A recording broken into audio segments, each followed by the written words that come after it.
Nah, harapan saya kepada teman-teman dan kepada para peserta, saya harap untuk di speakernya dinonaktifkan selama pemateri menyampaikan pemaparan materinya. Jadi kalau jangan sampai untuk menjaga kestabilan kita masing-masing. Nah, pemateri yang pertama langsung saja Bapak Arif Adiksana, seorang dosen K3 Politeknik Negeri Samarinda. Selamat siang, Bapak. Bapak Arif.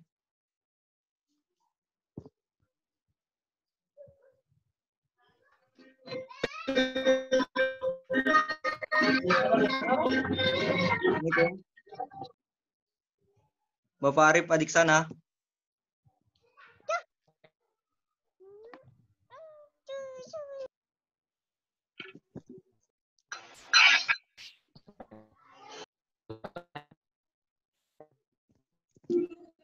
Selamat siang, Pak. Mungkin jaringannya masih agak ditunggu sebentar, teman-teman.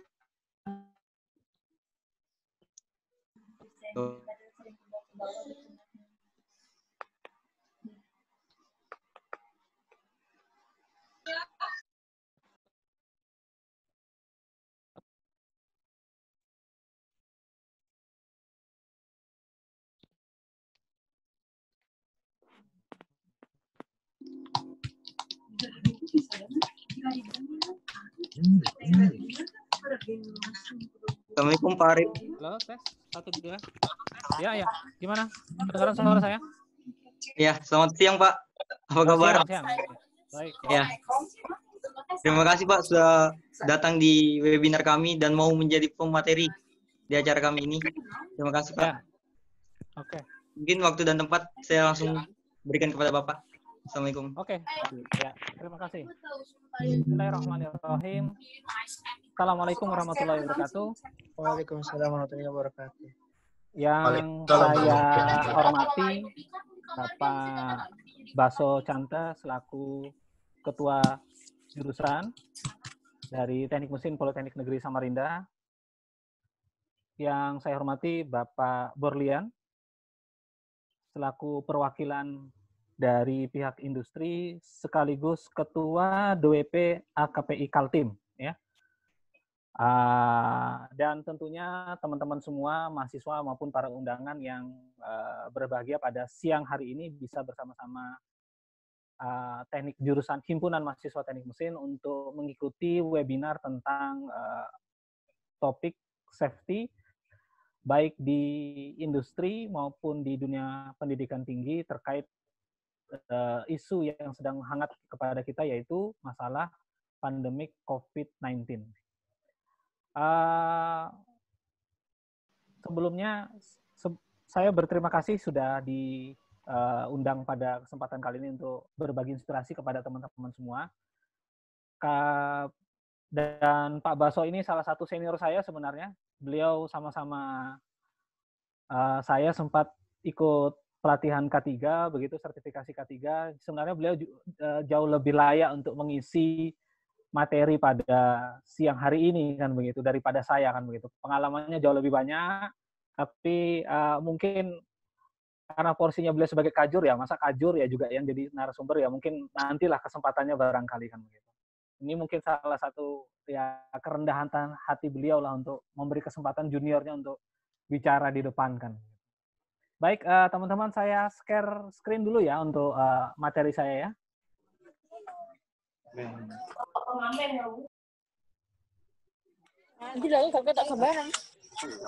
Bisa dibantu saya untuk bisa share screen?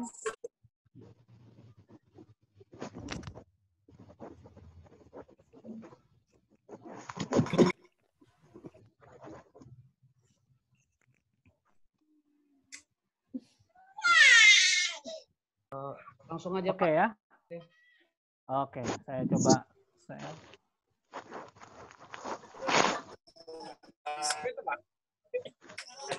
Oke, kelihatan ya? Ya. teman-teman, ya, pada kesempatan kali ini saya ingin menyampaikan materi terkait dengan penerapan K3 di pendidikan tinggi, khususnya Politeknik Negeri Samarinda.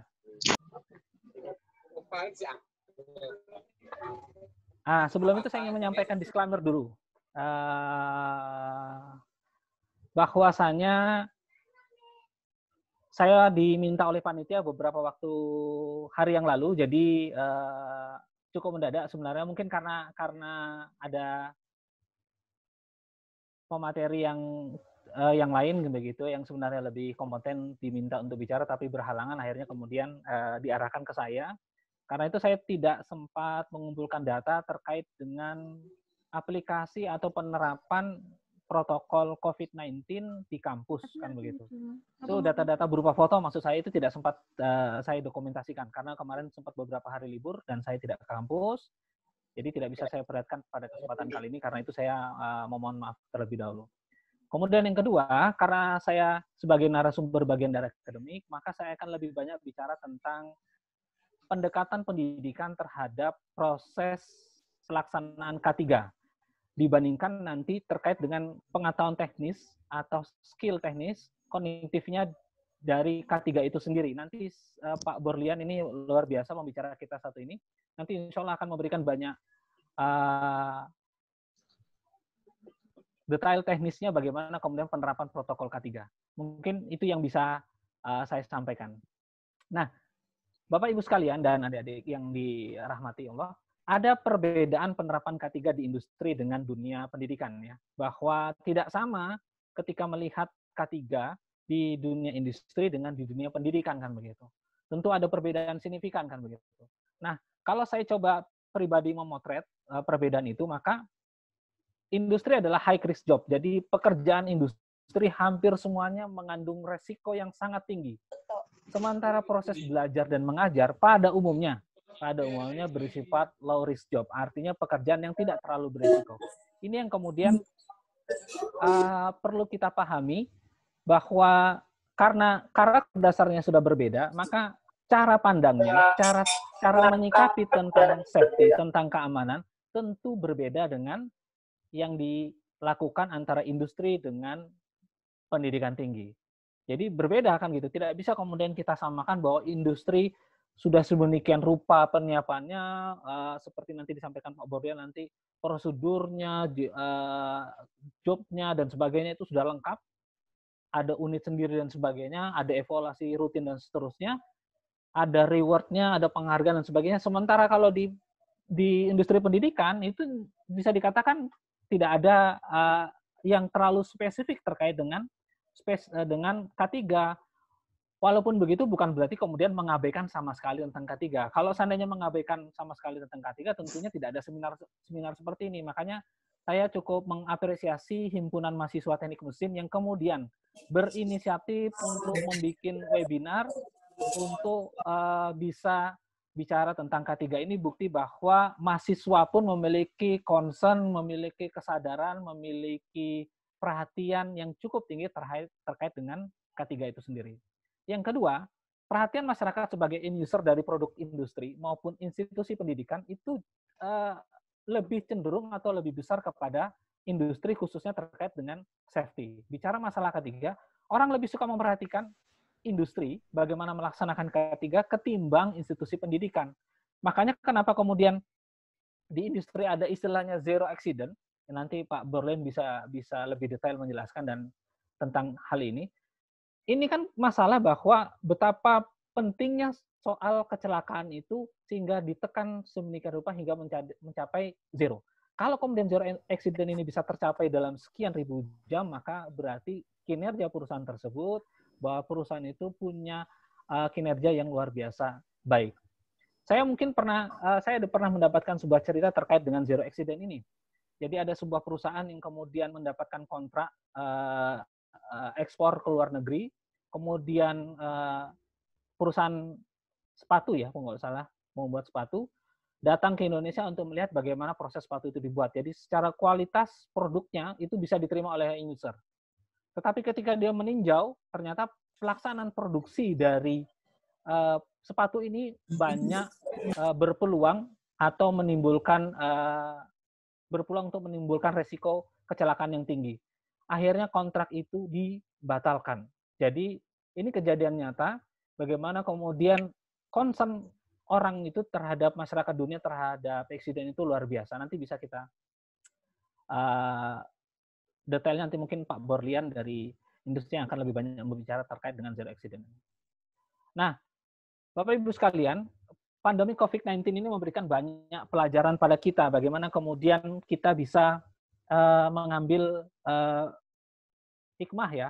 Selain bersikap terhadap COVID-19, kita juga bisa mengambil hikmah bahwa ini benar-benar merubah pola hidup kita, baik industri apalagi maupun institusi pendidikan.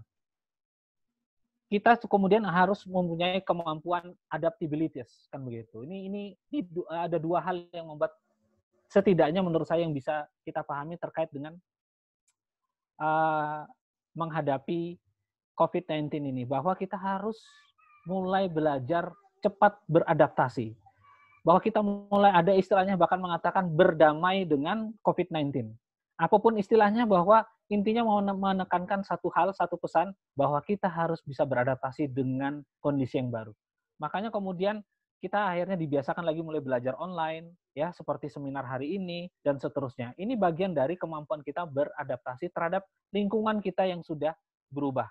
Makanya ada yang mengatakan bahwa di dunia ini yang tetap itu cuma satu, yaitu perubahan itu sendiri. Maka kemampuan kita untuk beradaptasi ini menjadi challenge yang kemudian ditantang oleh situasi, ditantang oleh kondisi, lahirlah COVID-19 ini membuat kita semua manusia di seluruh dunia beradaptasi, mau tidak mau, suka atau tidak suka, terhadap kondisi yang terjadi. Kemudian yang kedua adalah soal kesadaran. Ya, jadi bicara tentang COVID-19, kita juga bicara soal kesadaran, bagaimana kemudian bahwa kalau kita kemudian tidak sadar bahwa kita berpeluang untuk menularkan COVID-19, bahwa kita berpeluang untuk ditularkan oleh COVID-19, jika kita tidak memenuhi protokol-protokol kesehatan, maka wabah ini tidak bisa dihentikan. Makanya di Politeknik Negeri Samarinda juga sudah diberlakukan new normal beberapa waktu yang lalu, ya, bagaimana kemudian kita bisa untuk menyikapi hidup baru ini, tetap kuliah dengan tadi beradaptasi dengan belajar online dan seterusnya. Kalaupun harus ke kampus, maka kita harus menerapkan protokol kesehatan yang ketat, dan ini sudah berbeda sekali dengan beberapa tahun yang lalu, kan begitu. Bagaimana kita harus memiliki new normal, kan begitu. Nah, kebiasaan baru atau new normal ini kemudian yang harus kita jadi budaya, kan gitu, mulai dari memakai masker, memeriksa suhu tubuh, terbiasa untuk cuci tangan, terbiasa hidup bersih, itu bagian dari bagaimana kemudian kita sadar bahwa cara menghadapi COVID-19 ini adalah dengan memiliki kebiasaan-kebiasaan baru. Nah, kemudian apa relevansinya COVID-19 ini dengan pendidikan K3? Nah, ini yang kemudian coba saya jawab pelan-pelan, kan begitu. COVID-19 ini, wabah ini kemudian bermuara pada satu hal, bahwa kita harus sama-sama memiliki awareness atau memiliki kesadaran. Kesadaran apa? Kesadaran bahwa safety itu adalah tanggung jawab bersama. Dia bukan tanggung jawab satu atau dua individu, bukan tanggung jawab divisi HSE, bukan tanggung jawab divisi atau biro safety, tapi tanggung jawab dari semua yang ada dalam sebuah instansi tersebut, baik instansi industri maupun instansi pendidikan khususnya. Maka kesadaran ini harus muncul, kan begitu. K3, kesadaran itu mengatakan bahwa K3 itu adalah bagian dari pekerjaan atau pembelajaran, kan gitu kalau dalam pendidikan tinggi. K3 itu adalah habit.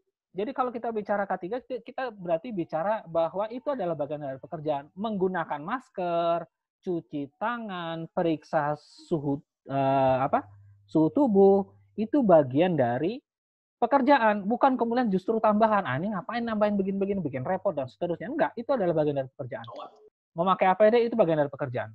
Dan itu semua harus jadi habit. Ini yang jadi persoalan. Ini yang kemudian menjadi tantangan buat pendidikan tinggi, bagaimana agar kemudian merubah mindset itu, agar menjadi habit atau kebiasaan dalam pendidikan tinggi. Sehingga akhirnya nanti bisa menjadi budaya K3 di kemudian hari.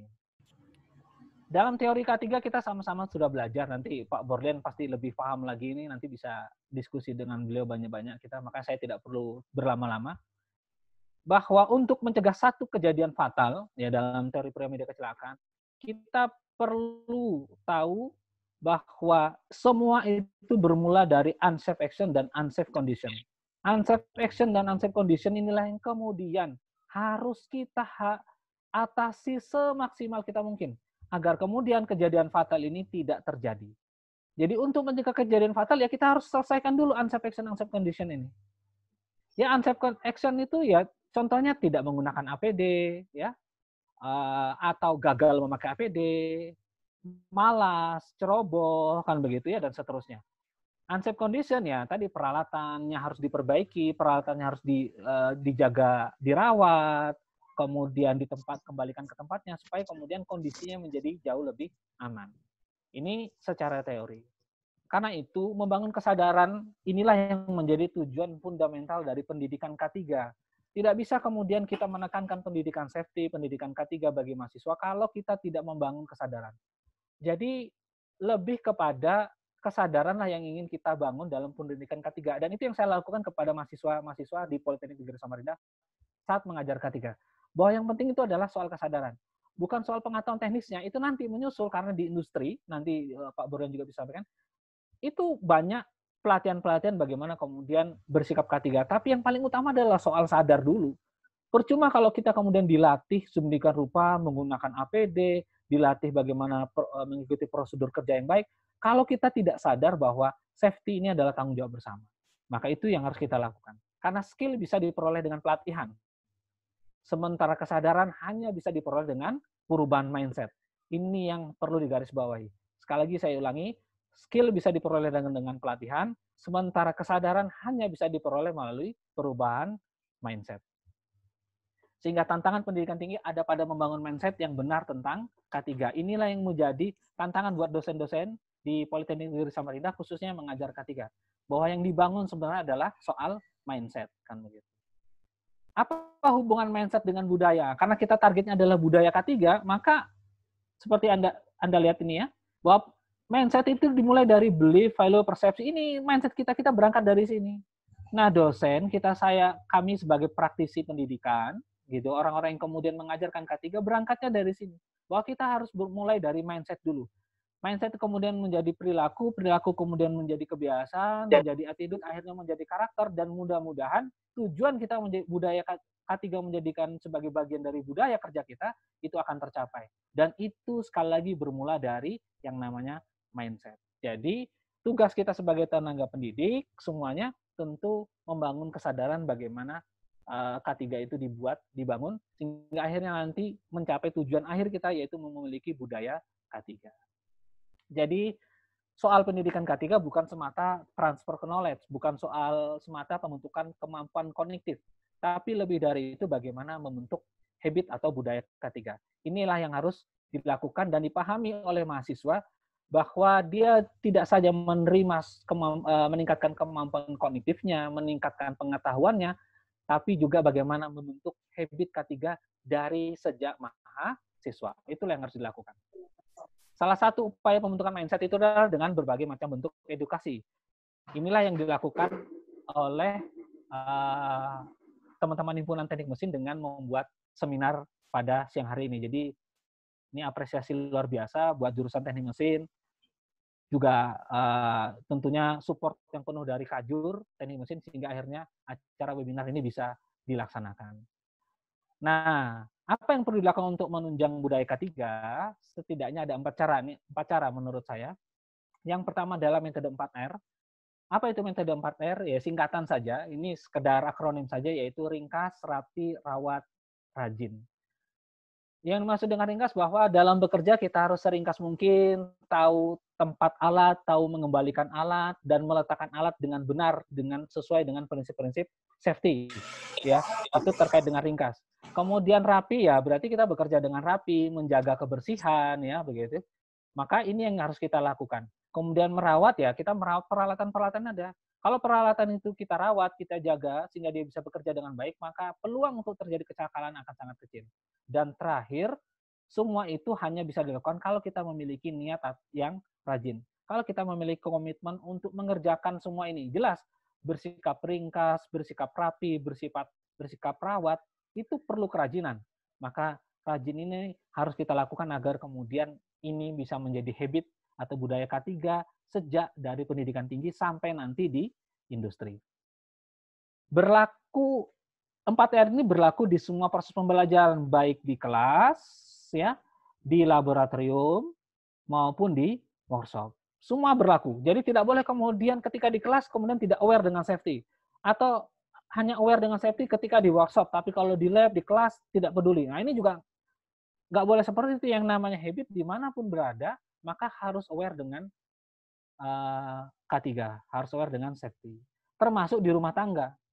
Apalagi zaman pandemi seperti ini, kita harus aware sekali. Penggunaan masker dan sebagainya. Jangan seperti ibu ini ya, yang kemudian menggunakan masker, topeng, nah, itu sebagai pengganti masker dan akhirnya ditegur oleh pihak berwajib, kan begitu. Yang kedua, tadi langkah yang pertama terkait 4R. Yang kedua, sistem reward dan punishment. Nah, ini perlu. Untuk agar budaya K3 ini tumbuh, maka kita perlu membuat sistem reward dan punishment. Dan saya pikir industri sudah luar biasa menerapkan hal ini, jadi tidak ada masalah. Saya pikir yang perlu dipertajam adalah bagaimana kemudian menerapkannya di dunia pendidikan. Terutama penggunaan APD. Jadi reward atau punishment ini biasanya paling sederhana adalah ketika menggunakan APD.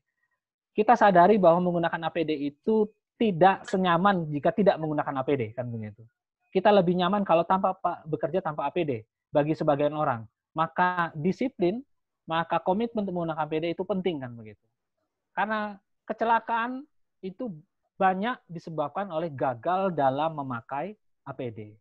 Gagal ini ada dua, kan gitu. Karena malas menggunakan APD atau salah menggunakan APD. Nah, nanti peran training di sini yang akan menyelesaikan masalah bagaimana agar tidak salah dalam menggunakan APD. Tapi sekali lagi kecelakaan itu banyak disebabkan oleh gagal dalam memakai APD. Nah, sekarang di Jakarta, di Balikpapan, di Samarinda sudah mulai dilakukan punishment ya, berupa denda bagi orang yang tidak mau menggunakan masker ketika beraktivitas di luar rumah. Ya, ini contoh sanksi, kan begitu ya, ketika tidak menggunakan masker. Dan ini perlu untuk mencapai tujuan kita agar terciptanya disiplin dalam mencapai budaya K3. Yang ketiga, integrasi terhadap kurikulum, termasuk terhadap uji kompetensi. Jadi, agar kemudian budaya K3 ini bisa terwujud, maka kita perlu mengintegrasikan ke dalam kurikulum. Makanya uji kompetensi dalam mahasiswa itu juga perlu dilakukan dengan mendahulukan K3, selalu memperhatikan K3. Saya kebetulan salah satu asesor uji kompetensi di kampus, juga dalam membuat perancangan, dalam melakukan asesmen itu jelas bahwa aspek K3 itu meliputi seluruh proses dari proses uji kompetensi ini. Sehingga akhirnya kemudian mahasiswa bisa memiliki integrasi, bisa memiliki pemahaman tentang K3 dan selalu bersikap K3 dimanapun dia berada. Sebagaimana kita ketahui tangga kompetensi itu ada 4 ya, unconscious unkompetent, bahwa kita tidak sadar tidak kompeten, ini sebagian besar orang masih pada daerah ini, dan conscious unkompetent bahwa kita sadar bahwa kita tidak kompeten, makanya kita ikut webinar. Nah, ini jadi alhamdulillah nih saya bersyukur Hima ini bisa mengadakan kegiatan seperti ini, bagian dari bahwa kita sadar kita belum kompeten terkait dengan K3, maka kita perlu untuk terus mengedukasi diri kita. Kemudian sadar bahwa kita sudah kompeten dan sampai akhirnya kita memiliki unconscious kompeten, berarti kesadaran itu sudah bekerja otomatis, sudah jadi habit. Jadi sudah kompeten dan kompetennya habit. Tidak lagi kemudian perlu diingatkan dan sebagainya, tapi sudah jadi habit. Ini tangga kompetensi. Terakhir, kita perlu yang namanya kolaborasi kreatif.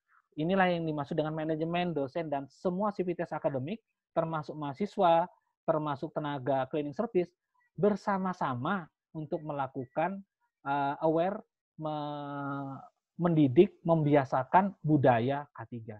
Dan itu memang bermula dari manajemen. Dan Kajur Teknik Mesin sudah memberikan contoh yang baik dalam hal ini kepada himpunan mahasiswa dengan memberikan dukungan penuh agar bisa melaksanakan edukasi tentang K3 melalui webinar. Saya pikir itu yang bisa saya sampaikan pada kesempatan kali ini. Mudah-mudahan bisa memberikan inspirasi buat teman-teman semua. Itu saja dari saya, kurang lebihnya saya mohon maaf. Wassalamualaikum warahmatullahi wabarakatuh. Waalaikumsalam warahmatullahi Warahmatullahi wabarakatuh. wabarakatuh. Terima kasih Bapak Arif yang sudah menyampaikan pemaparan atau materinya. Wah, sangat luar biasa ini materinya, jarang kita dapat soalnya. Selanjutnya pemaparan dari materi kedua, Bapak Borlian. Selamat siang, Bapak. Selamat siang. Assalamualaikum. Waalaikumsalam. Apa kabar, Pak? Baik. Alhamdulillah sehat, baik. Oh ya, alhamdulillah. Mungkin langsung saja saya lemparkan ke Bapak. Waktu dan tempat saya persilakan, Pak. Terima kasih. Bismillahirrahmanirrahim. Assalamualaikum warahmatullahi wabarakatuh. Waalaikumsalam. Yang kami hormati, ya, Pak Basu, apa kabar Bapak? Pak Arif, apa kabar Pak Arif? Pak dosen? Sehat, Pak. Ya. Baik Pak, baik. Oke. Jadi ini ajang silaturahim, ini ajang yang menarik untuk teman-teman sekalian semuanya untuk sharing. Saya ada beberapa materi yang akan saya sampaikan terkait dengan kegiatan-kegiatan kita di masa pandemi COVID-19 ini dari berbagai sumber yang kita kumpulkan ya.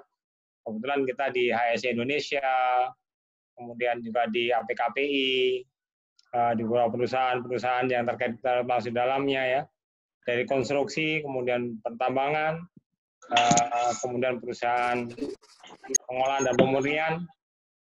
Yang kebetulan saya sekarang ada di salah satu perusahaan pengolahan dan pemurnian di Batu Tua Tembagaraja ya, jadi pengolahan tembaga di Pulau Wetar.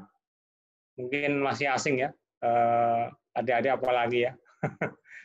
Jadi di Wetar Project. Saya lihat beberapa rekan yang hadir di sini mungkin juga saya kenal. Selamat datang di webinar kali ini. Saya langsung share materi ya. Bentar.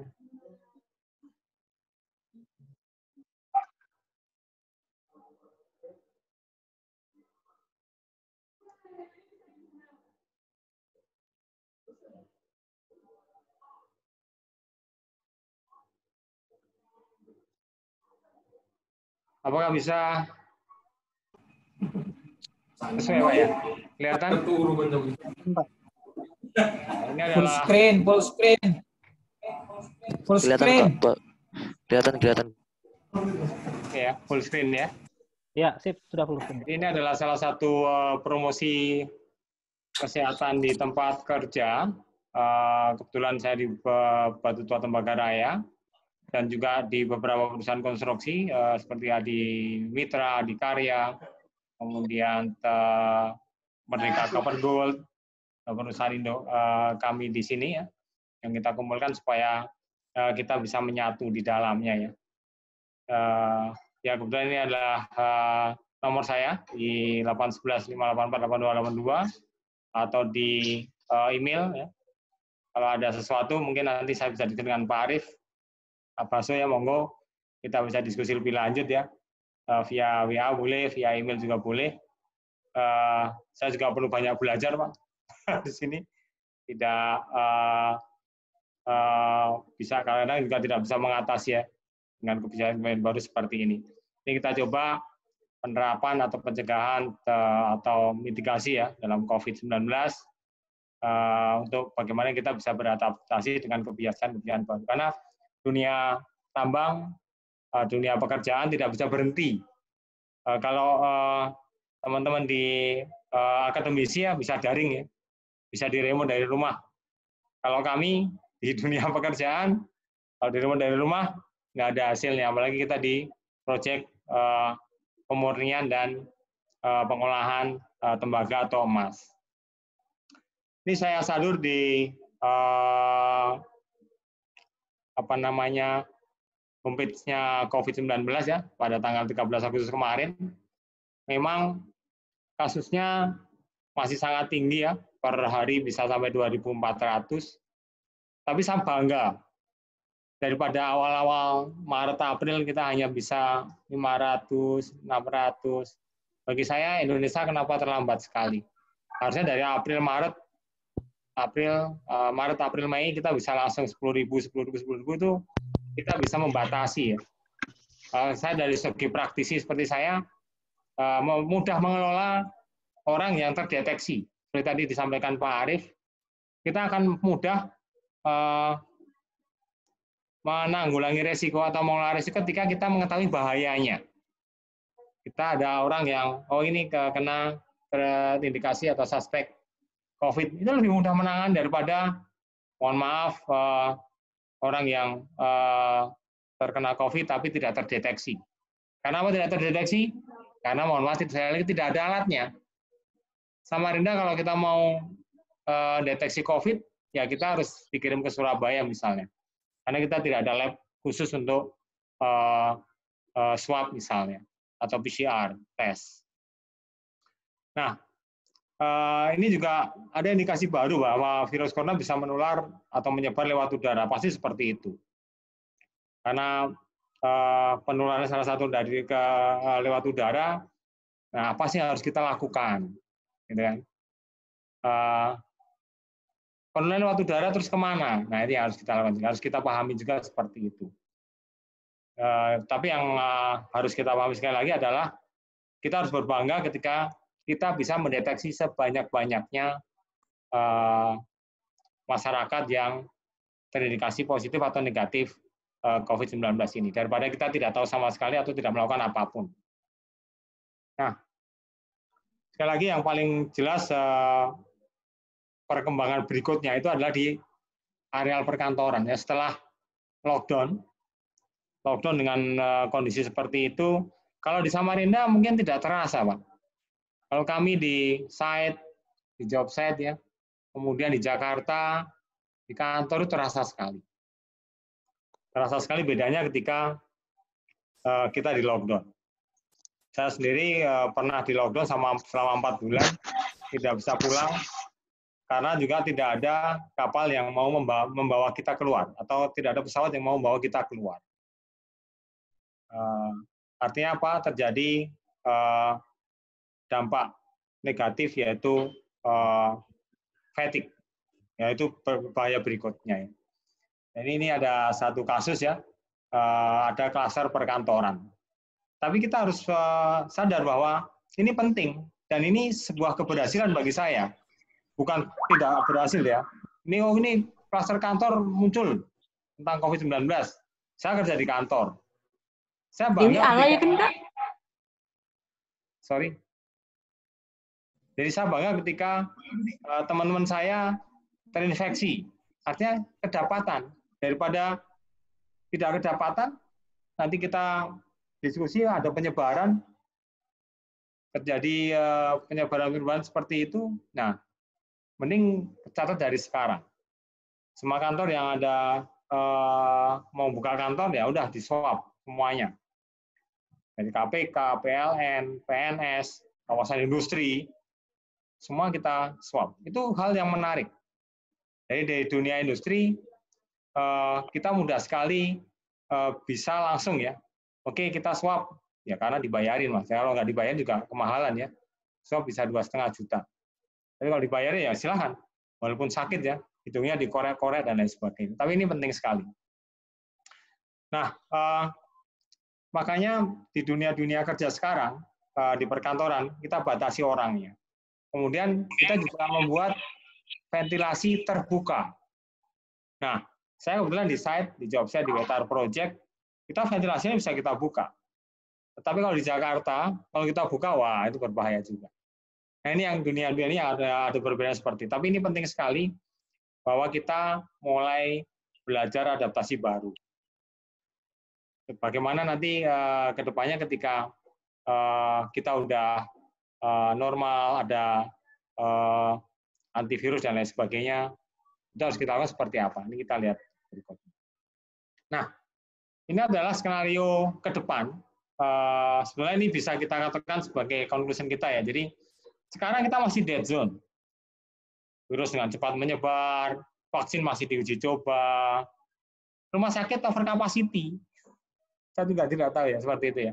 Kemudian masyarakat kita masih apa dengan protokol kesehatan dan protokol keselamatan. Nah, pakai masker, kemudian masih nongkrong di Citra Niaga. Ada yang pernah ke Citra Niaga kan? Nah, ketika di lockdown, bisnis bangkrut, bisnis terpuruk, terjadi PHK, pengangguran banyak, kesehatan banyak. Harapan kita adalah kita menuju ke new normal, di mana ya vaksinnya masih belum ditemukan, tetapi masyarakat dengan disiplin dengan protokol kesehatan yang dijalankan Pak Anies sepakat sekali ya. Kita tahu ini bahaya, semua orang akan kena, iya. Kita harus sehat, kita harus hidup bersih. Jadi ada satu lagi Pak Arief tadi ada 4R luar biasa ya. Ada rawat, ringkas, rapi, rajin. Mungkin satu lagi Pak, bersih atau resik ya. Jadi ada R1 lagi, ada resik. Ini penting sekali ya di dunia kita ke depan, karena COVID masih mengancam ya.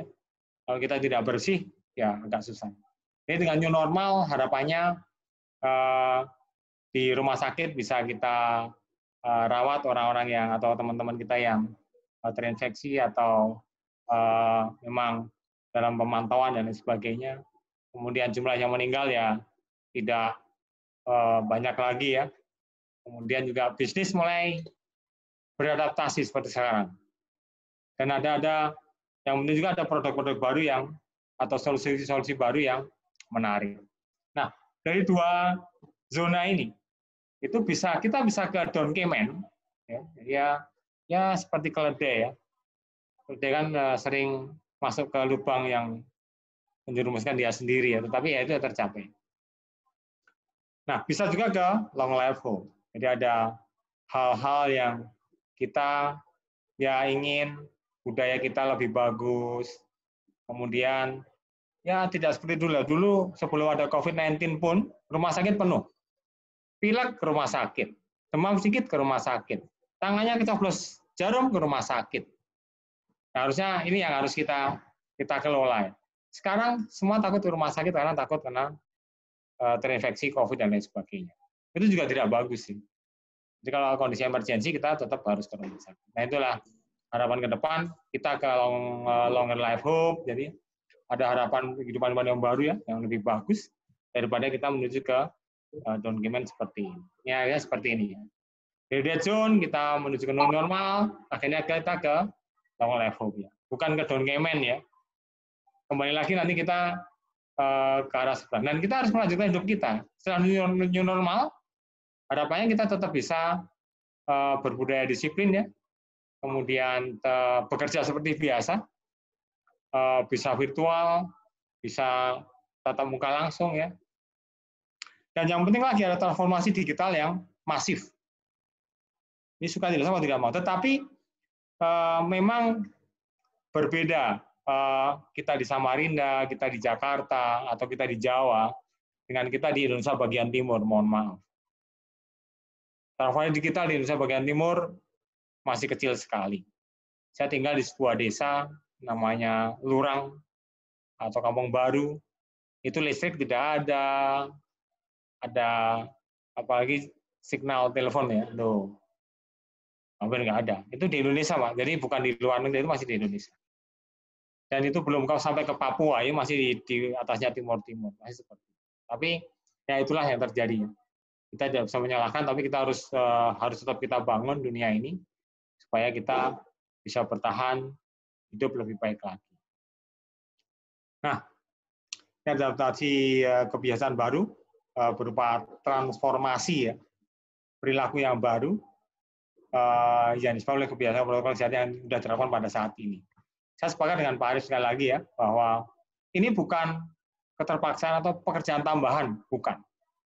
Ini adalah budaya yang memang harus kita terapkan dari dulu, harusnya kita seperti ini. Jadi kita jangan lalai. Kemarin ketika kita diingatkan dengan pandemi COVID-19, kita hanya diingatkan untuk kita tetap melakukan perilaku-perilaku yang baik ternyata. Jadi pada saat kemarin-kemarin ya, itu kita jarang cuci tangan, mungkin juga jarang mandi, jarang sikat gigi, jarang olahraga. sekarang kita harus mempunyai perilaku seperti itu, harus olahraga, harus mandi pagi sore misalnya, harus gosok gigi juga, harus cuci tangan sesering mungkin. Ini harusnya seperti itu. Nah, transformasi perilaku ini bukan tambahan pekerjaan, sepakat sekali lagi Pak Arif. Tetapi ini adalah memang hal yang harus kita lakukan supaya kita tidak terpaksa ya. Makanya dipaksa. Tadi disampaikan Pak Arif, kalau Pak maskernya salah, tangkap polisi, nggak pakai masker suruh ini dan itu. Saya setuju. Untuk mencapai sebuah adaptasi budaya yang kita inginkan. Nah, kami di Merdeka Copper Gold, salah ini adalah induk perusahaan kami, kita punya golden rules ya untuk penanganan COVID-19 ini. Ini harus betul-betul ditaati. Yang pertama adalah ketika kita merasa tidak sehat atau kurang enak badan. Jadi banyak ya, masuk angin lah, flu lah, sedikit demam lah, dan lain sebagainya. Harapannya kita ya melapor ke manajernya, kemudian kita mengambil cuti ya, cuti sakit. Walaupun kita tidak terdeteksi bahwa kita itu COVID, tidak harus COVID ya. Tapi kita memang harus pelan-pelan seperti itu. Kemudian kita melakukan tes. Ya, dulu ada rapid ya. Sekarang ternyata rapid tidak begitu banyak disentuh ya, harus PCR dan lain sebagainya. Ya harus kita lakukan, kalau kita rapid test, karena kita harus naik pesawat, harus rapid, kita rapid. Kalau reaktif ya kita lapor, Pak kita reaktif, apa yang kita lakukan. Kita punya satu prosedur ya, jadi begitu ada reaktif, ya oke, kita harus ke rumah sakit untuk PCR. Saya punya satu teman, dia dalam waktu 1 minggu, itu 5 kali rapid test. Semua rapid test reaktif. Hari pertama sampai hari ke-5. Jadi 5 kali rapid test dia reaktif. Kemudian hari ke-7 dia PCR. Hari ke-10 PCR keluar negatif. Ada satu lagi teman saya, ini betul-betul karena dunia pekerjaan selalu seperti itu, dia harus terbang dan lain sebagainya. Dia tes 2 kali rapid adalah non-reaktif. Tetapi dia demam. Kembali lagi ke pasal pertama, itu sick leave. Karena dia demam, kemudian kita sarankan dia PCR. Setelah PCR, 3 hari kemudian dia dinyatakan positif. Jadi ini kita tidak mengada-ada, ini betul-betul terjadi. Artinya rapid test banyak sekali yang berhasil, memang tidak terdeteksi COVID, tapi juga ada beberapa yang gagal. 10% diantaranya mungkin gagal. Kemudian OTG ya, orang tanpa gejala, pasti ya. Kalau kita OTG tetapi kita demam, kita juga harus lapor. Itu kembali lagi ke sick leave ya. Kemudian screening yang banyak sekali di dunia kita ya. Mungkin kita di screening pakai temperatur gun dan lain sebagainya. Kemudian kapasitas kita juga kurangin ya. Kemudian akses juga kita atur, jaga jarak pasti. Nanti di akhir session akan saya sampaikan ya bagaimana kita jaga jarak dengan masker. Kemudian protokol kesehatan ya, dengan cuci tangan, itu pasti ya. Kemudian traveling. Jadi kita menghimbau untuk teman-teman sekalian, mahasiswa apalagi ya tolong tidak berkumpul-kumpul dengan massa yang banyak ya. Tapi ya sekarang masih susah ya. Di lockdown ya mahasiswa, sampai sekarang di lockdown di rumah saja. Saya ada anak 2 orang mahasiswa. Ya selama di lockdown dia hanya Zoom, kemudian ya sekedar keluar rumah, tapi mereka tetap bosan. Nah, itulah yang terjadi. Makanya kita buat aturan seperti ini supaya ini betul-betul diterapkan. Nah, di dunia kerja, mau tidak mau, suka tidak suka, ketika ini sudah dijadikan golden rules, dilanggar, artinya mendapat warning. Tadi disampaikan oleh Pak Arif, kita ada punishment ya. Walaupun nanti kita juga ada reward.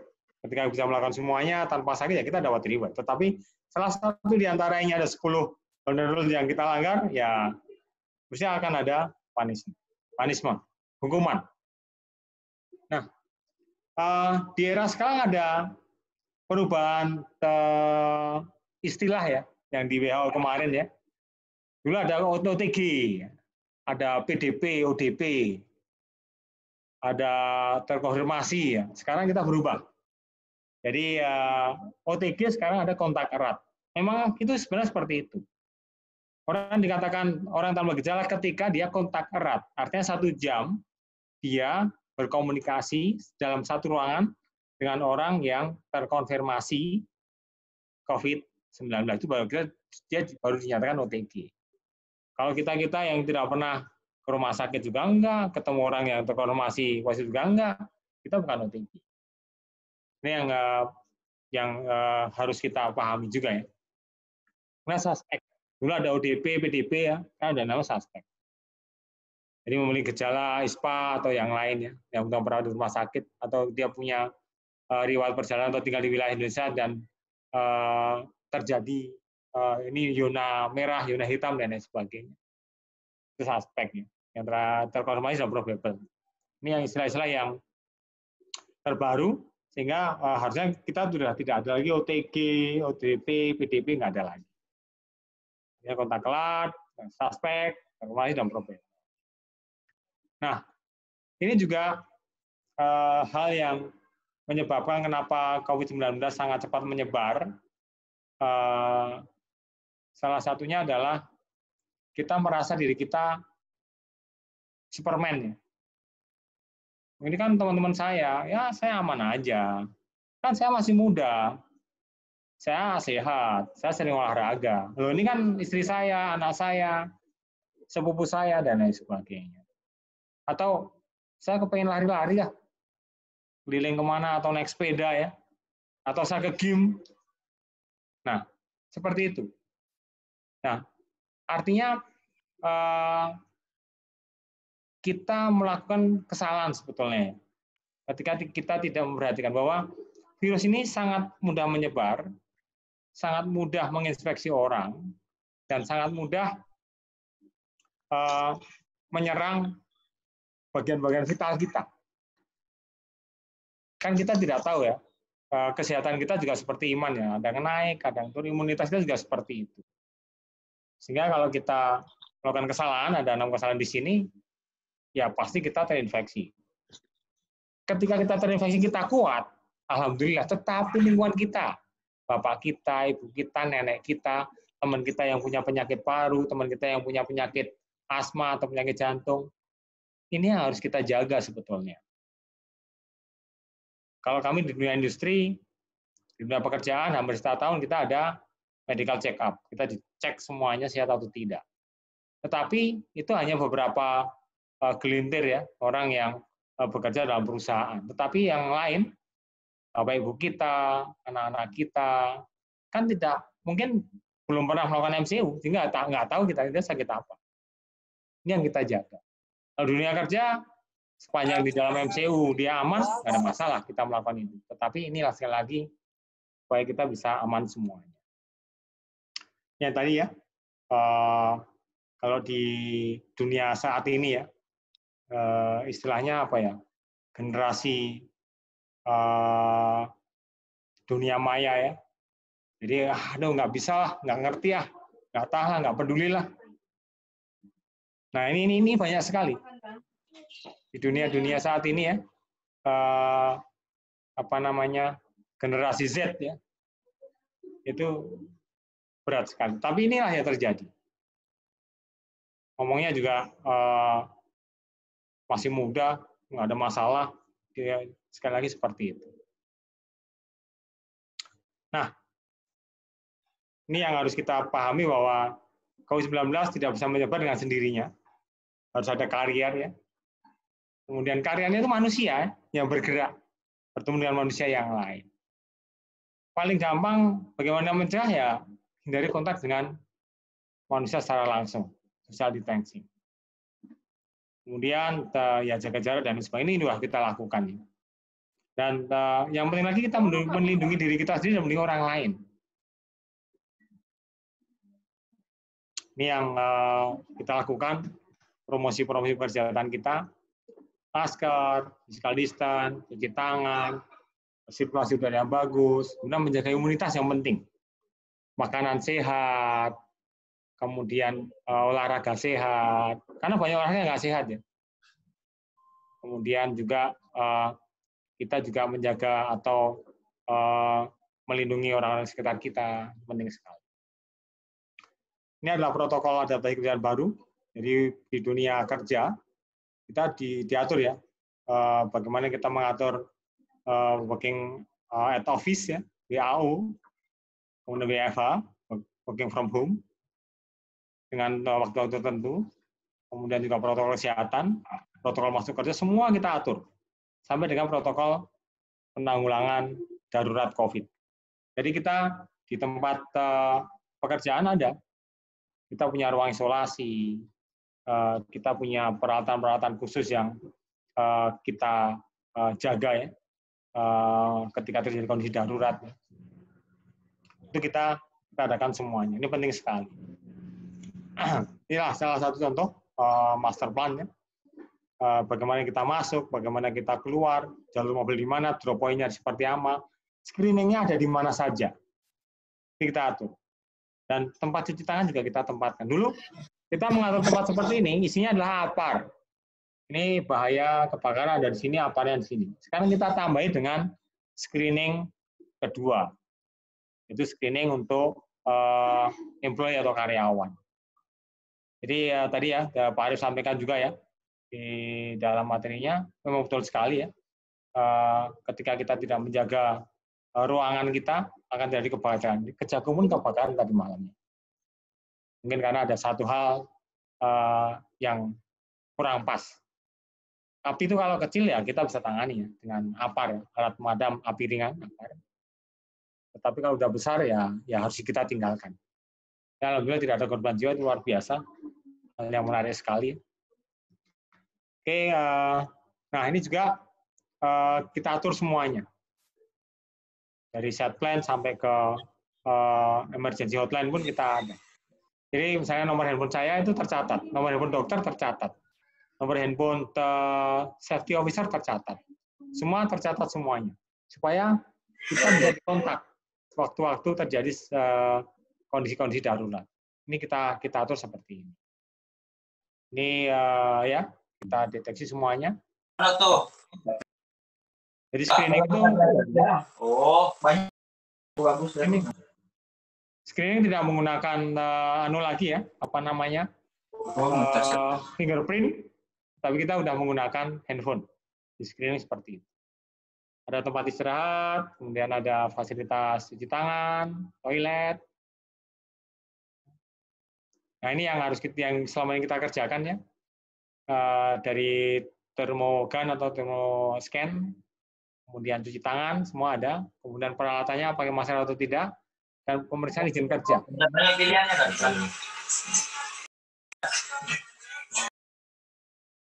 Di dalam pemeriksaan izin kerja itu tercatat apakah di keluarganya ada yang terkonfirmasi ya COVID-19 atau dia pernah demam dalam beberapa waktu terakhir. Itu semua kita catat supaya ya udah kita ada prosedur untuk work from home, dia akan work from home. Dia harus karantina, dia harus karantina. Ini adalah protokol APD-nya. Kita siapin semuanya, harus menggunakan semuanya sampai ke apa namanya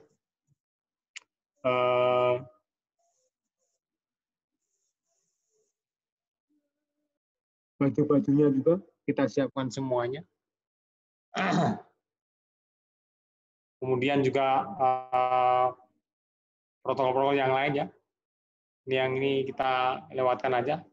Seperti ini rapat. Kalau memungkinkan jaga jarak, kita jaga jarak. Kalau tidak memungkinkan, kita telekonferensi. Ini kita lakukan. Kita lakukan dalam komunikasi kita saat ini. Kemudian kita juga melakukan penyemprotan disinfektan di semua area, di office, sampai ke unit pun kita semprot. Bus kita semprot juga. Ini adalah aturan baru kita di tempat kerja. Ya memang karena sebagian work from home sehingga ada ruang-ruang tertentu yang sengaja kita close supaya terjadi hal seperti ini. Terjadi physical distancing. Nanti akan kita jelaskan kenapa harus ada physical distancing dan sebagainya. Ini adalah ruang produksi ya misalnya. Kita atur sedemikian sehingga. Kemudian sampai kantin pun kita atur supaya tidak rapat. Biasanya kalau kantin pas makan siang, wah padat. Makan malam padat sekali. Tapi untuk saat ini mungkin kita bisa kurangi. Kita siapin ruang isolasi supaya kita bisa mengisolasi misalnya terjadi kondisi emergency. Kemudian kita siapkan juga hand sanitizer, tempat cuci tangan juga lengkap. Nah ini adalah para pekerja kita yang kita atur, kita sekat-sekat. Dulu kan bisa bertingkat, sekarang nggak boleh bertingkat lagi. Kita kasih sekat seperti ini supaya kita lebih mudah melakukan pengontrolan, kemudian pekerja juga merasa privasinya bagus ya. Karena kita kesulitan, kan pekerja kita shift-shiftan ya. Dia shift pagi, shift malam, shift sore, dan seterusnya. Kalau kita jadikan satu seperti dulu, satu bara ada 2 orang, wah itu kesulitan sekali. Takut ada saling mencurigai dan lain sebagainya.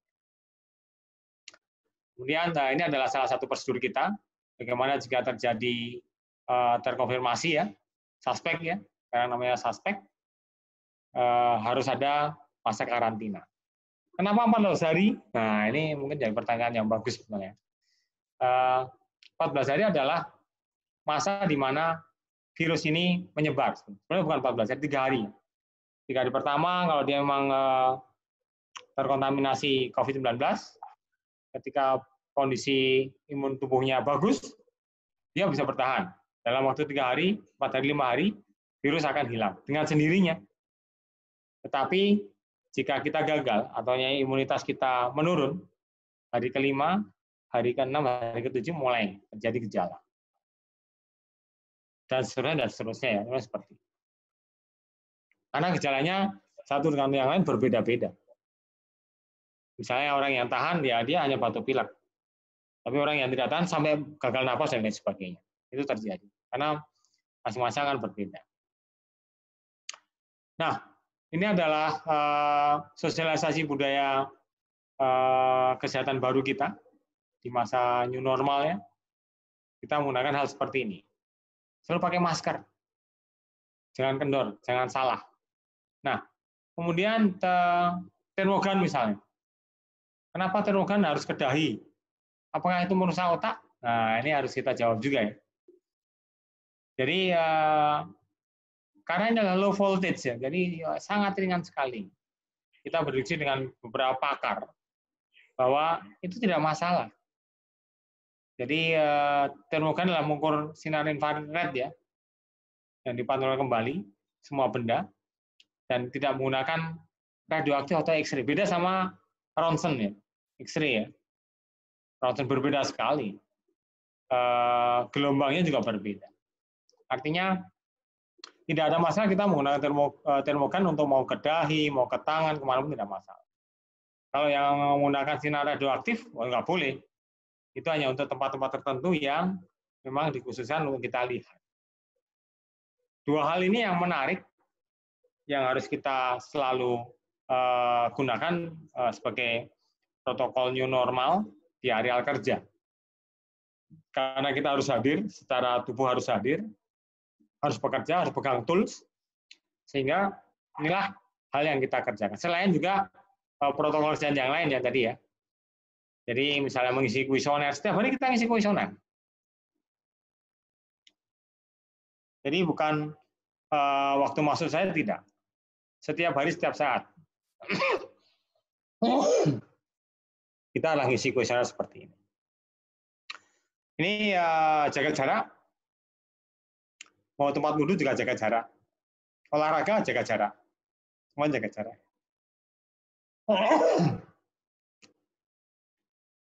Seperti ini ya. Jadi dulu kita mudah sekali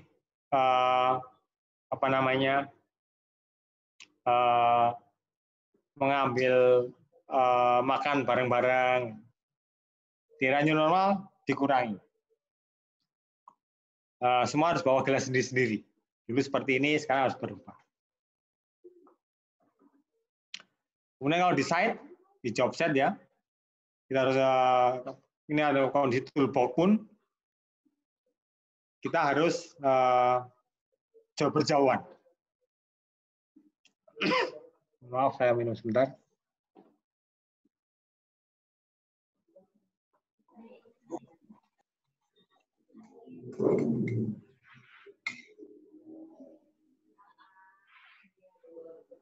Kemudian ini rapid test dan swab test kita lakukan. Tempat ibadah, kemudian klinik, kita juga semprot ya. Kemudian di Jakarta di dalam lift, kita lakukan protokol seperti ini. Dulu sembarangan kita. Sekarang tidak boleh lagi. Jadi ini protokolnya seperti ini. Kita atur sehingga tidak ada orang berhadapan-hadapan. Jadi saling membelakangi. Kemudian ini adalah pengaturan udara ya, yang tadi kita sampaikan ya. Kita atur sirkulasi udara supaya bagus, ventilasinya supaya bagus, ada exhaust, meminimalkan penggunaan AC. Ya, ini terjadi di dunia pekerjaan, ini udah kita atur seperti ini. Ada beberapa lorong yang kita gunakan. Jadi ada ventilasi, durasi, dan apa satunya ya, apaan di situ ya. Nah, ini adalah rapat kalau di kantor ya. Jadi kadang-kadang kita kesulitan karena kita harus ketemu kadang-kadang. Tetapi ada satu hal yang hilang, yaitu tidak ada extra puding, yang tidak ada kopi, teh, nggak ada. Makanan nggak ada lagi. Jadi semua harus bawa sendiri-sendiri. Ini protokol yang memang menarik juga ya.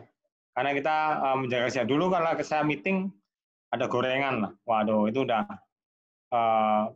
hal yang luar biasa ya. Jadi badan saya bisa meningkat 2-3 kilo, tapi sekarang tidak ada lagi. Dalam mobil, kita kasih screening seperti ini. Karena kita ini penting sekali ya. Nah, ini adalah antara rapid test dan PCR. Antigen berbeda seperti apa. Kemudian protokol baru yang seperti apa, ini yang terjadi kemarin. Baru kita sado dari WHO ya. Memang rapid test sangat simpel. Waktunya cepat sekali. Akurasinya bisa dikatakan tidak akurat. Tetapi di dunia kita kalau naik pesawat harus rapid test. Ya monggo. Ini hal yang harus kita hormati juga ya. Tapi saya sebagai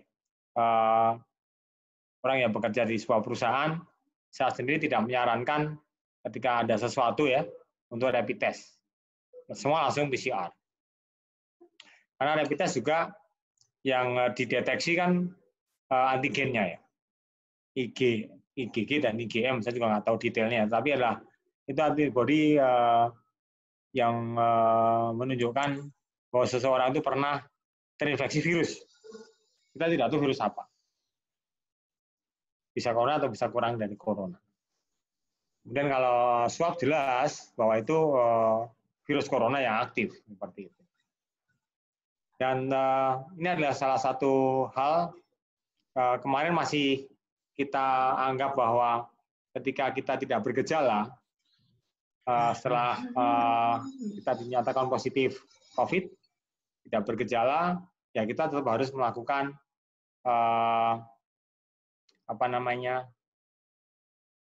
karantina secara mandiri.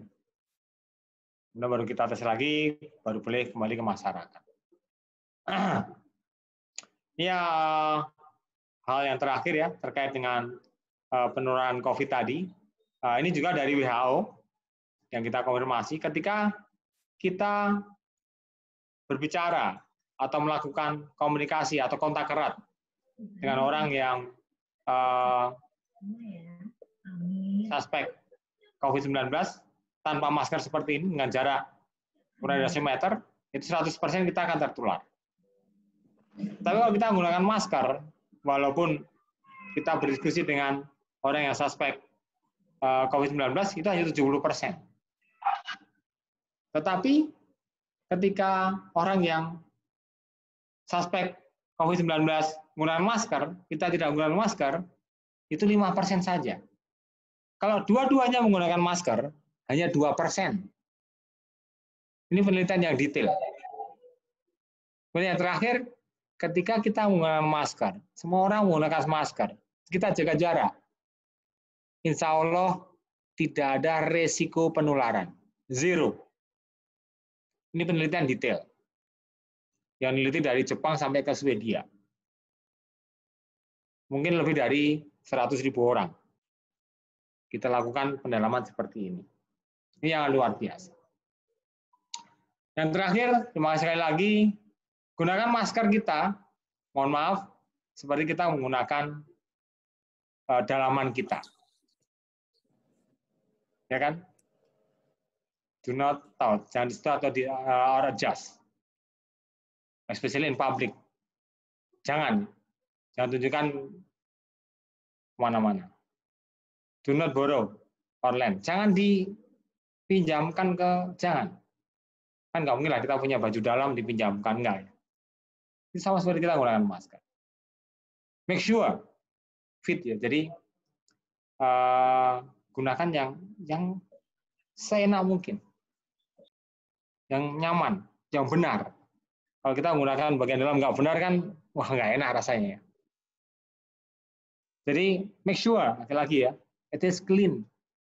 Jadi yang bersih harus kita yakin bahwa itu bersih. Jangan sampai nggak bersih ya. Be on the right side. Jadi gunakan yang benar, yang depan, yang belakang, jangan bolak-balik ya, set A, set B nanti ya. Jangan seperti itu. If it is dumb, jadi memang udah rusak ya, gantilah. Dan don't go komando. Jadi ya, seperti tadi jangan set A, dan lain sebagainya. Ini penting sekali bahwa pentingnya kita menggunakan masker, karena catatan-catatan ini penting bahwa kita harus melanjutkan kehidupan ini. Teman-teman mahasiswa apalagi yang masih panjang, dan tetap harus bertatap muka dengan orang lain, karena nanti dunia pekerjaan seperti itu. Jangan sampai kita menggadekan kesehatan kita hanya gara-gara ngomong saya masih muda, saya masih kuat, saya masih sehat. Itu teman saya, itu keluarga saya. Jangan seperti itu. Gunakanlah waktu-waktu kita untuk menjaga diri kita sendiri dan kesehatan orang lain. Kalau kita ngomong masalah safety, sekali lagi terima kasih tadi Pak Arief pencerahannya. Keselamatan itu adalah pilihan. Safety is my choice. Itu adalah pilihan kita. Kita udah memilih bahwa kita selamat. Berarti kita menyelamatkan orang lain. Kita menyelamatkan keluarga kita menyelamatkan perusahaan kita menyelamatkan teman-teman kita, dan lain sebagainya. Tidak mungkin kita selamat kalau teman di samping kita tidak selamat, tidak mungkin. Sama artinya teman kita sebelah kita selamat, kita mesti selamat juga. Kalau teman kita naik motor berdua misalnya, atau berdampingan, salah satu ceroboh, dua-duanya akan terjadi kecelakaan. Tapi kalau dua-duanya melakukan tindakan yang aman, bukan tindakan yang aman, tadi disampaikan Pak Arief ya, melakukan tindakan yang aman, kita melakukan sebuah tindakan yang aman, kita melakukan kondisi yang aman, insya Allah tidak akan terjadi kecelakaan, tidak ada terjadi resiko penularan. Terima kasih sekali lagi teman-teman sekalian. Semoga dalam webinar ini kita bisa melanjutkan diskusi dengan baik. Wassalamualaikum warahmatullahi wabarakatuh. Waalaikumsalam warahmatullahi wabarakatuh. Terima kasih Bapak Borlian yang sudah memberikan materi mengenai manajemen K3 di lingkungan kerja. Semoga ini bisa menjadi bentuk kesadaran saya, mahasiswa, dan para pekerja lainnya untuk meningkatkan protokol kesehatan agar protokol kesehatan di negara kita sendiri ini bisa berjalan baik. Selanjutnya kita akan masuk sesi tanya jawab. Nah, di sesi tanya jawab ini prosedurnya bisa melalui chat room dan melalui partisipan. Nah, untuk melakukan sesi tanya jawab melalui partisipan, tinggal mengeklik partisipan, baru klik akun Zoom Anda, dan klik raise hand. Nanti 3 pertanyaan di awal saya akan pilih. Setelah itu, apabila waktunya cukup, akan ada pertanyaan lagi. Boleh mengajukan pertanyaan kembali. Terima kasih.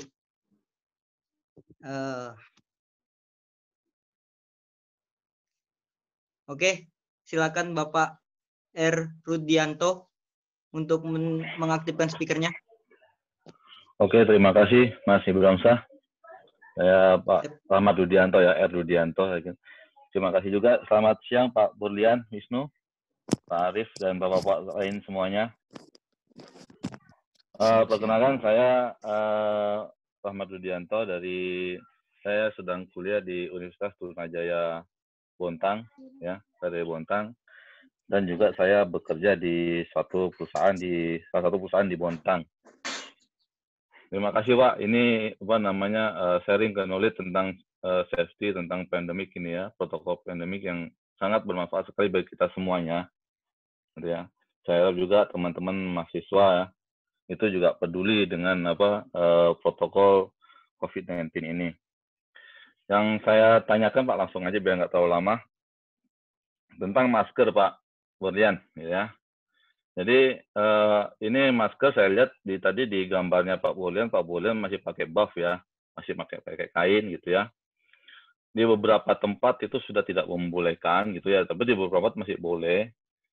Sampai yang terakhir ini yang dari di kami itu masker yang tipe scuba. Tipe scuba itu kami sudah dilarang, nggak boleh lagi gitu ya. Kemudian sudah banyak juga screenshot atau gambar-gambar yang di-share di posting di ini, itu ada kelemahan-kelemahan dari masing-masing jenis masker. Yang paling tinggi yang paling bagus itu adalah N95 itu ya, sama masker medis. Ini yang saya perlu tanyakan Pak Burlian, bagaimana tanggapan Bapak tentang jenis-jenis masker ini Pak? Jadi mana sih yang masker yang layak?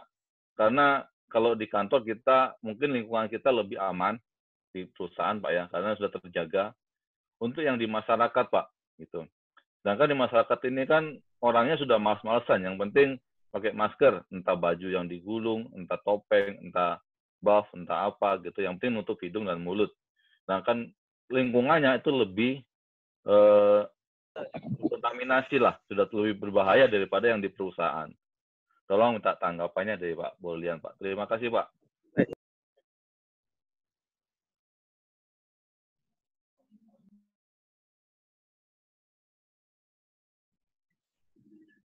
Ini langsung ditanggapi atau nunggu semuanya, Mas Ibram?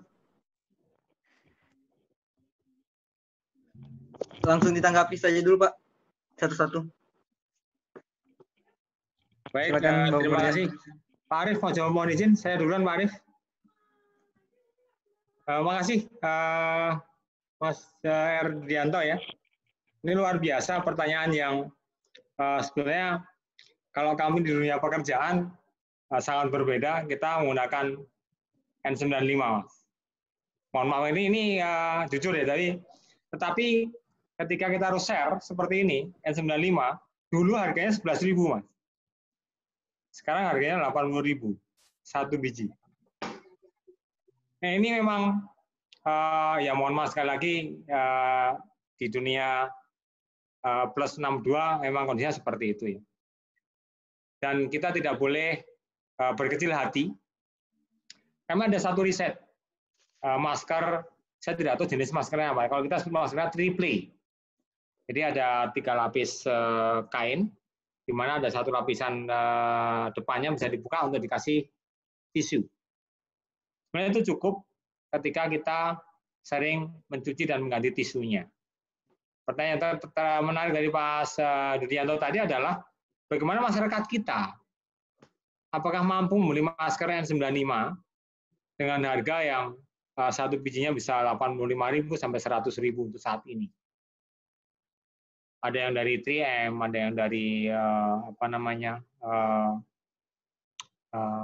safety apa itu satu lagi. Semuanya mahal. Yang paling murah yang kedua adalah masker yang warnanya hitam, saya lupa mereknya apa, yang ada membrannya. Itu juga kita sarankan itu ya. Tapi sekali lagi, kalau saya boleh menyarankan, jadi gunakanlah masker 1 hari dicuci kembali. Itu sudah cukup. Yang kedua selain masker yang tadi kita sampaikan adalah physical distance. Jadi ketika kita ngobrol seperti ini tatap muka, harapannya kita bisa 2 meter lah. Kemudian yang kedua, kalau memungkinkan, itu kita ya seperti sholat lah ya. Jadi yang tadi di lift ya, tidak berhadapan-hadapan tetapi saling memunggungin. Tapi kalau memunggungin bukan dekat sekali ya, wah itu juga berbahaya. Nah ini protokol yang kedua. Jadi protokol masker bukan protokol satu-satunya. Protokol masker adalah salah satu hal yang menjadi key learning atau menjadi hal yang penting ya, di antara yang paling penting yang lain. Hal yang terpenting dan yang penting yang lain. Kalau kita hanya physical distance tanpa masker juga berbahaya. Nah ini yang harus. Tapi di antara beberapa physical distance tadi, jaga kesehatan, cuci tangan, physical distance tanpa masker itu yang kita jaga. Karena kalau cuci tangan kita juga kesulitan. Cuci tangan mau pakai sabun atau hand sanitizer. Kemudian apakah kita perlu disemprot pakai disinfektan? Bagi saya, ya mohon maaf, walaupun saya banyak bekerja di dunia industri ya, saya kurang sepakat kalau kita mau disemprot-semprot. Ya mandilah. Kita mandi dengan sabun, ramas cukup bagi saya ya. Kalau kita harus disemprot disinfektan, ya kalau tas saya oke lah. Kalau saya mohon maaf, aduh jangan seperti itulah. Ini yang penting lagi ya. Tapi sekali lagi terima kasih Mas Dianto. Masyarakat kita masih perlu banyak edukasi bahwa masker itu memang perlu dicuci, betul. Kalau kita di dunia kerja yang 95 ya udah 3 matahari selesai. Masker ya masker bedah dipakai 4-5 jam selesai. Karena ya kita seperti itu, tetapi di dunia nyata, di dunia sehari-hari itu mohon maaf sangat kesulitan. Jadi saran kita jangan menggunakan yang 1 lapis, gunakanlah yang 3 lapis. Itu Mas Dudianto ya. Mungkin Mas Arief monggo ditambahin. Ya, silakan Bapak Arief. Ada tanggapan? Kurang lebih sama aja ya. Saya pikir terkait dengan masker karena tidak ada penelitian sampai sekarang publikasinya ya tentang masker itu masih simpang siur begitu ya.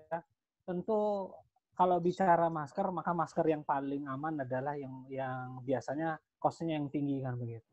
Dan yang cara proteksinya besar. Tapi yang namanya safety ini kan persoalannya adalah terkait dengan biaya. Nah, kalau sudah biaya, seperti kata Pak Borlian tadi, kalau di negara plus 62 ini sensitif kan begitu. Akhirnya kemudian mencoba mengatasi dengan menggunakan masker kain dan sebagainya.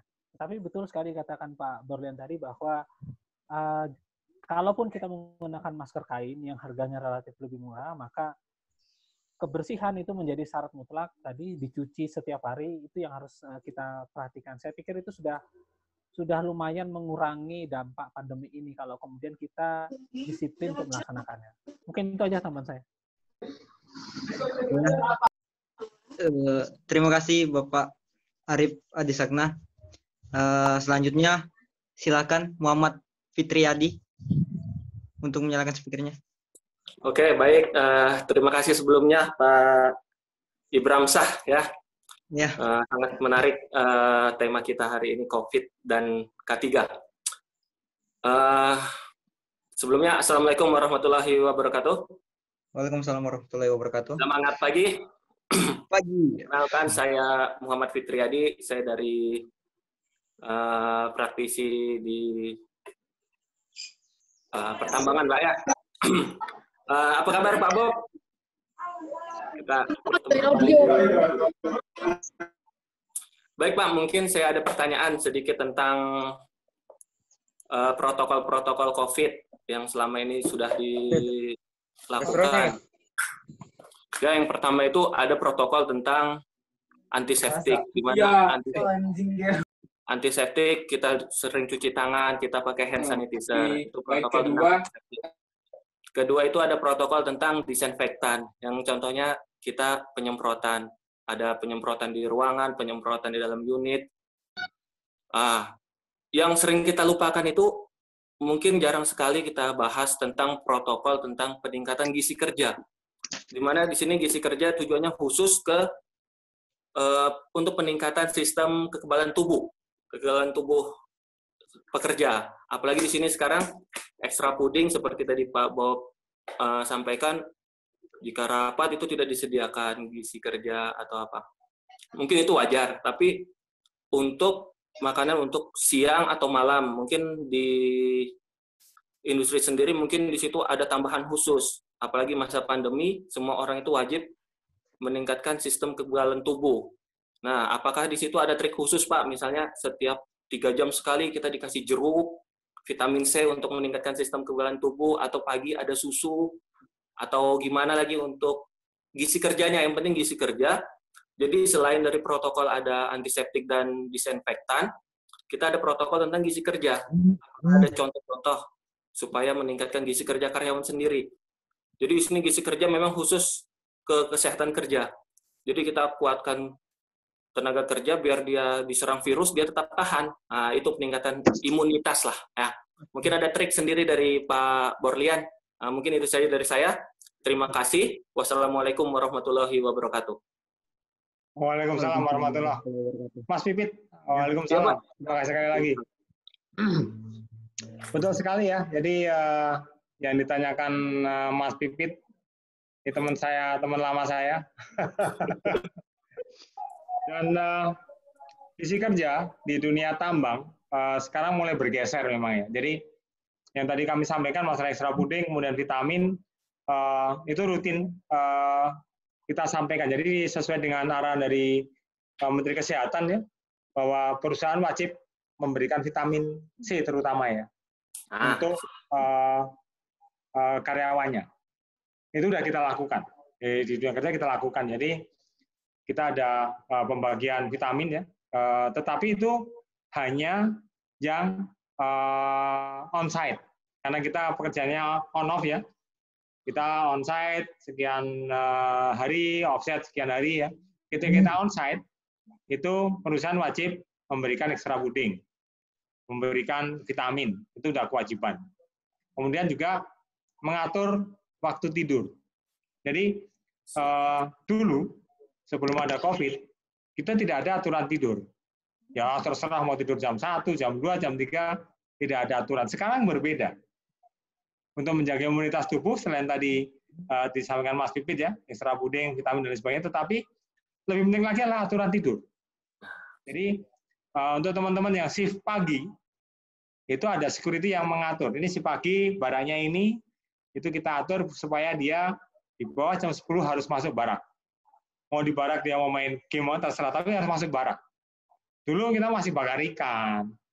Sebelum ada COVID, jam 10 masih bakar ikan, kita masih ada yang mancing, bakar ikan, dan lain sebagainya. Sekarang tidak boleh lagi.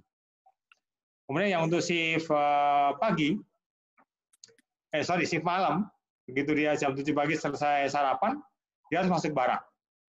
Tidak boleh ke layangan, tidak boleh mancing, tidak boleh ke kampung, tidak boleh lagi. Ini adalah aturan-aturan baku yang tadi kita sampaikan di Golden Rule tadi. Itu tercatat. Dan kami di HSE dengan tim security ya, kita juga punya BRIMOB ya, ada BRIMOB ya. Jadi cukup efektif dan efisien kita lakukan hal seperti itu. Tetapi kalau di Jakarta ya, di Jakarta Office itu kita ada kuesioner Mas. Jadi Mas Bit mungkin masalah imunitas kita ada satu kuesioner, mungkin Mas Bit sangat familiar ya tentang fatigue check. Cuma ada tambahan di dalam fatigue check. Tambahnya adalah selain dia berapa jam tidur, kita tambahnya adalah berapa suhu tubuhnya ketika berangkat. Malam kemana apakah dia ada demam? apakah dia ke rumah sakit, apakah anaknya ada yang sakit, apakah istrinya ada yang sakit, itu ada pertanyaan detail yang dia harus jawab sebelum dia masuk kerja di Jakarta. Ini adalah tambahan-tambahan seperti itu untuk bahwa kita yakinkan bahwa yang teman-teman yang bekerja itu betul-betul sehat atau imun tubuhnya cukup bagus. Karena di Jakarta kita kesulitan, karena Jakarta semua bawa sendiri, tidak ada ekstra puding, tidak ada makan siang, nggak ada. Tidak seperti dulu ya, kita bisa ngambil makan siang, benar kita nggak ada lagi. Harus makan siang bawa sendiri, minum bawa sendiri, semua maksudnya gelasnya sendiri, semua adalah sendiri sekarang. Itu yang di Jakarta. Jadi yang di site completely lebih mudah kita ngontrolnya. Kalau yang di Jakarta sekali lagi kita kesulitan mengontrolnya. Apakah dia makan siang atau enggak, kita kesulitan mengontrolnya. Atau mungkin teman-teman ya yang bekerja bolak-balik ya, yang ke rumahnya kemudian ke kantor pagi atau ke site pagi balik lagi ke rumahnya, itu juga kita kesulitan mengontrolnya. Tapi kalau di camp seperti saya di camp, at least kita akan kontrol. Sangat mudah untuk kontrol dengan hal yang tadi kita sampaikan. Itu Mas Pipit. Baik Pak Bob, terima Mungkin kasih. Pak Arif, silakan Pak Arif. Ya, selanjutnya Pak Arif, apakah ada tanggapan? Saya pikir cukup sudah karena nggak ada yang perlu saya tambahkan. Cukup. Bapak Muhammad Fitriadi, apakah puas dari pernyataan tadi? Alhamdulillah puas. Terima kasih ya. Ya, terima kasih Bapak. Selanjutnya Bapak Perlindungan Simbol, boleh mengaktifkan speakernya? Oh ya, assalamualaikum. Waalaikumsalam warahmatullahi wabarakatuh. Waalaikumsalam, Pak. Saya mau nanya sama para sumber, saya praktisi lah dibilangnya. Saya mau nanya tentang COVID, di mana COVID ini kan sudah lama. Untuk para narasumber itu Pak, apa tadi Pak? Apa saya lagi namanya tadi? Pokoknya kedua narasumber lah. Kan ya, COVID ini kan sudah lama, sudah berjalan. Saya mau nanya itu, gimana prosedur COVID itu di lapangan kerja dalam lalu lintas pejalan kaki gitu, yang diterapkan yang baik lah gitu untuk mengantisipasi penyebaran COVID ini. Kita banyak bicara tentang yang lain-lain, tapi jalannya jalan tidak pernah gitu. Yang kedua, bagaimana mengantisipasi COVID ini, terutama kita di lapangan kerja tentang pakaian. Kita pakai masker, tapi virusnya tetap lengket ke badan kita gitu. Kita nggak tahu gitu. Padahal dia kan di mana-mana gitu. Kita pakaian kita terus itu saja gitu. Jadi sebagai narasumber saya mau tanya gimana kiatnya hal itu juga jadi perhatian gitu untuk kita sebagai manusia kan yang rentan terhadap COVID tersebut. Itu saja. Wassalamualaikum warahmatullahi wabarakatuh. Waalaikumsalam warahmatullahi wabarakatuh. Silakan Bapak Borlian untuk menanggapi. Terima kasih. Pak Perlindungan luar biasa. Kita jawabnya juga kesulitan, Pak. Baik ya. Kalau kami di dunia kerja, kebetulan kami di job site ya. Ketika kita ke site, itu tidak ada mobil, Pak. Jadi hanya ada pedestrian. Satu kantor dengan kantor yang lain jaraknya mungkin sekitar 800 meter ya. Kita ada perkantoran berjajar gitu, 800 meteran. Tidak ada mobil. Tempat karena di kami kalau kita menggunakan mobil parkirnya itu dari ujung ke ujung, tidak boleh parkir di tengah. Tengah harus hanya untuk khusus jalan kaki atau karena kita dibelah oleh jalan hauling, sehingga perkantoran kita semua berjalan kaki. Di pedestrian memang ada jalur ya, ada jalur merah sama jalur hijau, di mana kita tidak boleh lagi berjalan bergelombol. Jadi semua berjalannya seperti tadi kita sampaikan. Mungkin nanti akan ada satu slide lagi yang kita sampaikan, jalannya beriringan. Ya seperti baris lah. Tapi tidak boleh berjajar akan membentur pejalan kaki di depannya. Dan protokolnya jelas, walaupun di pedestrian itu ada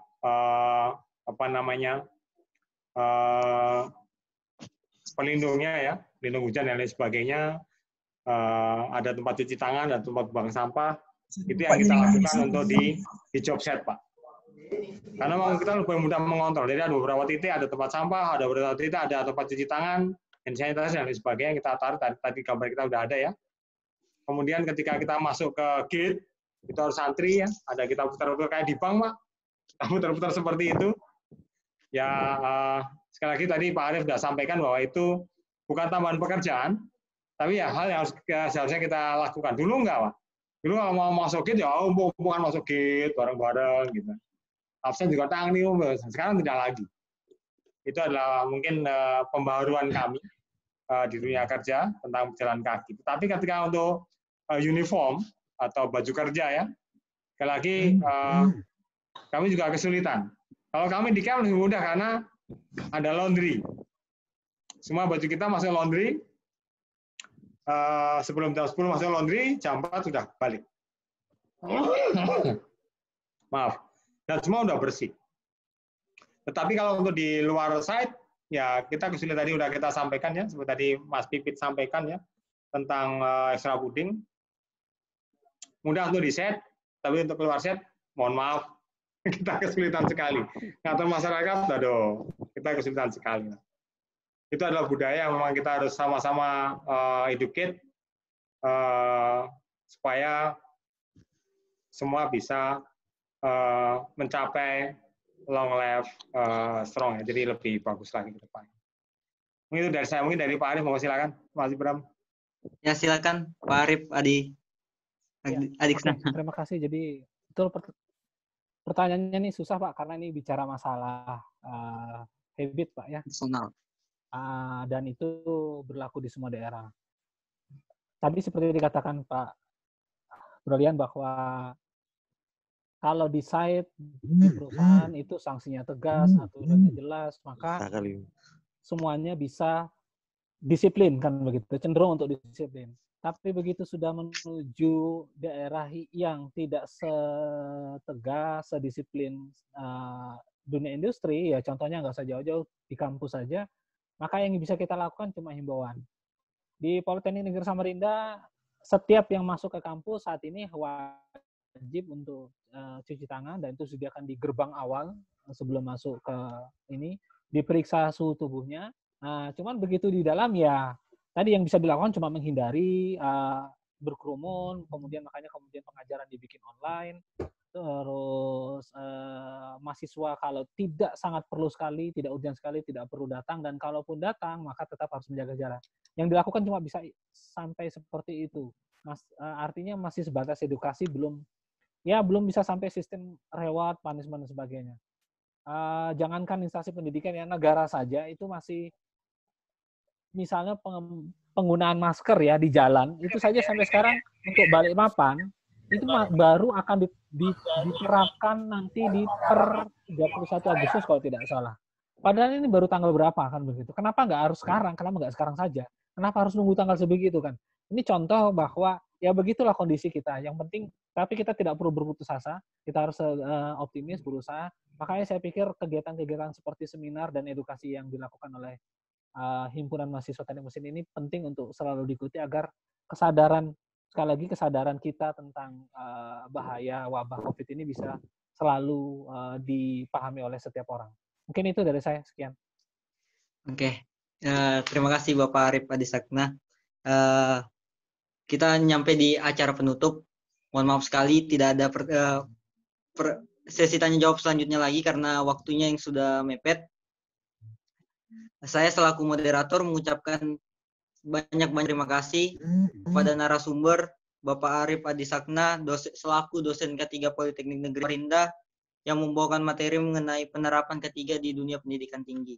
Dan saya juga mengucapkan terima kasih kepada Bapak Bordiansa selaku pemateri kedua, selaku Ketua Asosiasi Profesi Keselamatan Pertambangan Indonesia DPW Kalimantan Timur, yang membawakan materi peran manajemen ketiga di lingkungan kerja selama pandemi COVID-19. Saya juga mengucapkan banyak-banyak terima kasih kepada Bapak Dasri yang bisa mengkolaborasi, yang senang, yang bisa sudah mengkolaborasikan acara kami ini dengan seminarkita.id. Dan terima kasih atas semua sponsor-sponsor dari PT Rosid Traction Utama, Asosiasi Profesi Keselamatan Pertambangan Indonesia. Semoga acara ini bisa mengedukasi kita atau memberikan kesadaran kita mengenai protokol kesehatan di dunia kerja, di kampus, di sekolah, dan di tempat, bahkan di rumah kita masing-masing. Akhir kata, saya mohon semuanya bisa nyalakan kameranya semua dan angkat tangan kanannya untuk sesi foto bersama. Sebentar ya, tolong diangkat tangan kanannya. Oke. Salam mahasiswa.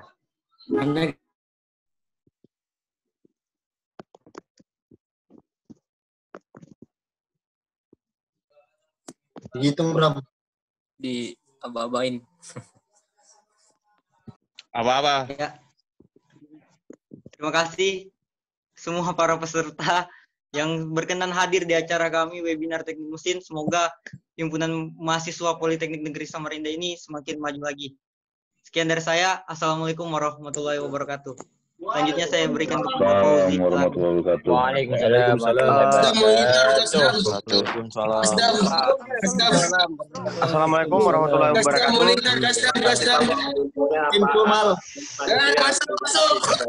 Akmal ribut.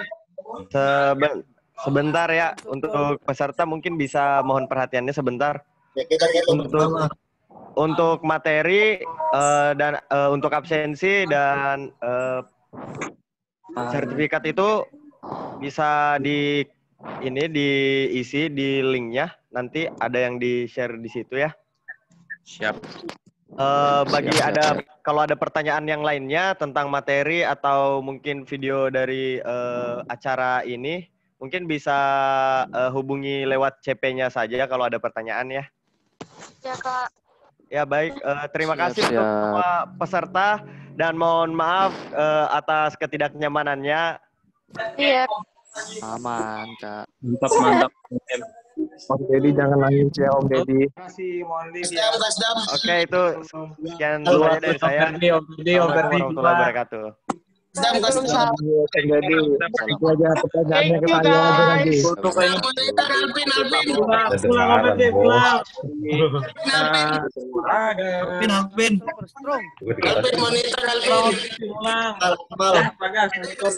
Nanti ke PC.